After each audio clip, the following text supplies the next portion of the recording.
போச்சு, அதாச்சும் கரடி கிட்ட. அவரு டாக்டர். அவரு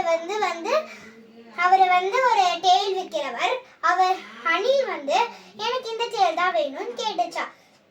அந்த டெய்ல் மங்கீஸ் டெய்ல் டாக்டர் பேர் சொன்னாரா. சொன்னதுக்கு அப்புறம் என்னாச்சுதான், ப்ளீஸ் எனக்கு அதுதான் வேணும் அப்படின்னு சொன்னிச்சா அந்த அணில். சொன்னதுக்கு அப்புறம் அதை மாட்டி விட்டாங்களா. அதுக்கப்புறம் அது ரொம்ப ஹெவியா இருந்துச்சா. ஹெவியா இருந்ததுக்கு அப்புறம் எனக்கு இது வேணாம், எனக்கு அந்த டெய்ல் தான் வேணும்னு சொன்னிச்சா. யாரு? அணில் சொல்லுச்சு. சொன்னதுக்கு அப்புறம் அது கேன்ஸ்டில் சுட்டி அப்படின்னு சொன்னாரா டாக்டர் பேர். சொன்னதுக்கு அப்புறம் எனக்கு ப்ளீஸ் அதுதான் எனக்கு வேணும்னு சொன்னிச்சா அணில். அதுக்கப்புறம் அதை மாட்டிடுச்சா. மாட்டினதுக்கு அப்புறம் ஒரு பெரிய டாக் வந்துச்சா. அது கேட்டேன்னு நினைச்சுக்குச்சா. நினைச்சிட்டு ஓடி ஓடி ஓடி ஓடி போச்சா. சீக்கிரம் அணில் மரத்து மேலே ஏறி உட்காந்துக்குச்சா. அதுக்கு ரொம்ப மூச்சியும் வாங்குச்சா. அதனால அங்கேயே உட்காந்துக்குச்சா.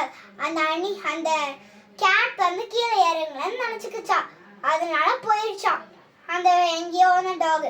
போனதுக்கு அப்புறம் என்னாச்சுதா, அது எனக்கு இந்த டெய்ல்ஸ்லாம் வேணாம், எனக்கு என் பழைய டெய்லே போதும்னு சொன்னிச்சா.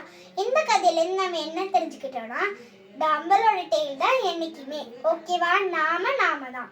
ஓகே, சப்ஸ்கிரைப் பண்ணுங்க, லைக் பண்ணுங்க, ஷேர் பண்ணுங்க. ஓகே, பாய், தேங்க்யூ.